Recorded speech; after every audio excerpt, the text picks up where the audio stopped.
مبروك على الفيلم. ميرسي، ربنا يخليك. رانيا، بتشاركي بفيلم بيجسد اهم حدث حصل في مصر خلال ال 50 سنه اللي فاتوا.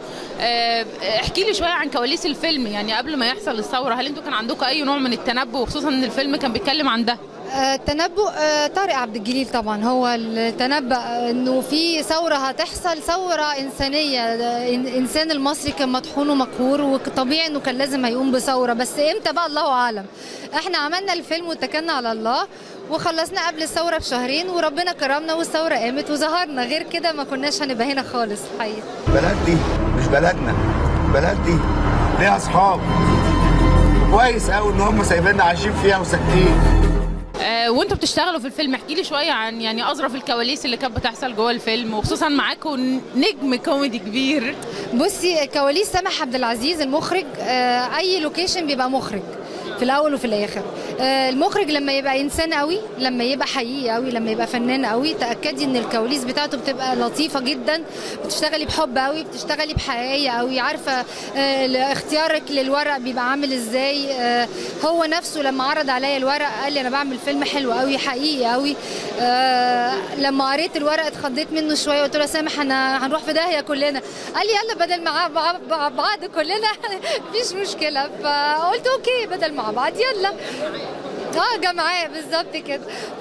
فلما بتشتغلي مع ناس حقيقيين وفنانين حقيقيين وناس حاسه ببعض قوي، وناس مش متعاليه، وناس مش عايشه في الدور، وناس مش بتقول الكلام شعارات ومجعلص وحاجات ملهاش اي لازمه، بيشتغلوا ما بيتكلموش. وانا بحب الفعل اكتر من الكلام، فعشان كده كواليس سامح كانت حلوه جدا. بلس ان عمرو عبد الجليل انا اشتغلت معاه من زمان في النجوم من النار، عارفه انه بني ادم جدا، فنان جدا، متواضع جدا.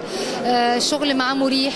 طارق عبد الجليل طبعا الورق حلو جدا. شركه الانتاج اللي سهلت لنا ووقفت جنب فيلم هم عارفين انه ممكن يبقى فلوسهم رايحه مش راجعه، ممكن الفيلم اساسا ما يظهرش.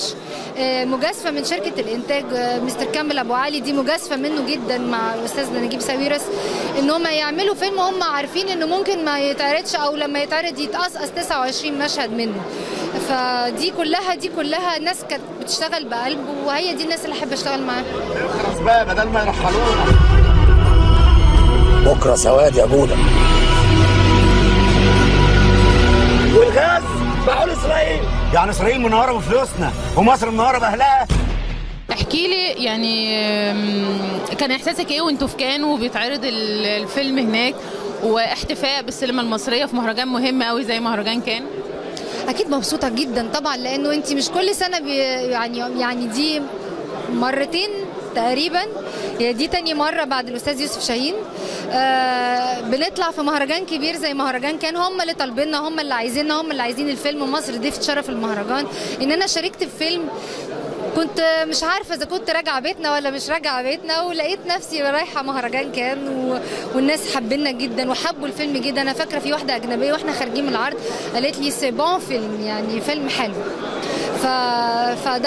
دي شهاده من واحده فرنسويه كمان، يعني المفروض انها بتقرا السبتايتل يعني. فده معناه ان عجبه وحست بيه، فده حلو. يا ربنا يسهل بقى، وان شاء الله الجمهور المصري هنا يشجعنا تشجيع حلو.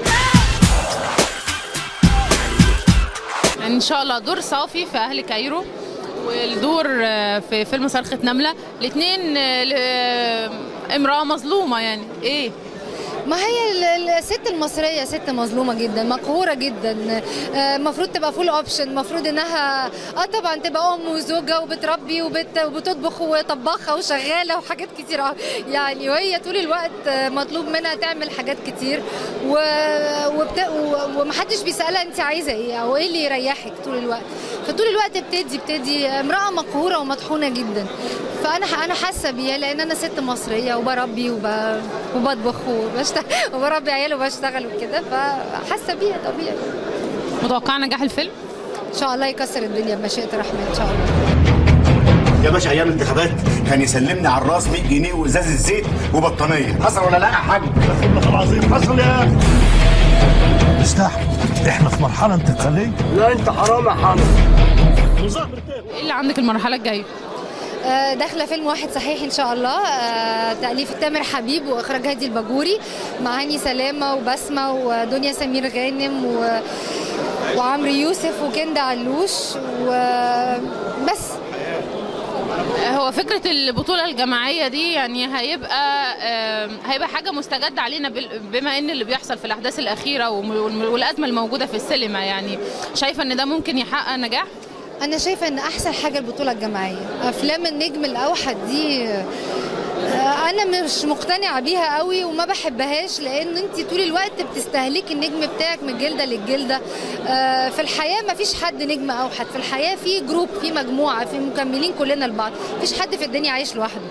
فلازم الكتاب وهم بيكتبوا يبقوا مراعين ان كل الناس واخده حقها، مش شرط البطل يبقى من جلده للجلده وتبقى حاجه كويسه. انا ما بشوفهاش حاجه. انا بحب اللعبه الجماعيه، بيبقى فيها تنافس، بيبقى فيها تحدي، كل واحد بيحاول يقدم احسن حاجه عنده، فبتلاقي انه اللعبه كلها كله خادم العمل في الاخر لمصلحه الجمهور، بيتفرجوا على فيلم حلو زي سهر الليالي، زي عمارة يعقوبيان. يعني الافلام اللي كان فيها بطولات الجماعيه هي الافلام اللي انت فعلا بتحبي تتفرجي عليها. هو حقيقي انك رفضتي كل الاعمال اللي اتعرضت عليكي رمضان اللي جاي؟ لا انا ما رفضتش اعمال، انا رفضت الريان لاني حسيت ان الدور النسائي فيه مهمش شويه، مش اساسي. لكن لا انا ما رفضتش، ان كان ليا مسلسل الزوجه الثانيه بس هو اتاجل لرمضان الجاي ان شاء الله. رانيا ميرسي جدا، وان شاء الله الفيلم ينجح خالص، تاملينا يا رب ان شاء الله الفيلم ينجح. ان شاء الله ينجح ان شاء الله. النمله اتخلقت عشان اي حد معدي يدوس عليها برجليه في عصا. انا كمان نمله اتفقست واتقست برجلين. يلا ما حفظتوش على البلد، يلا ما حفظتوش على البلد.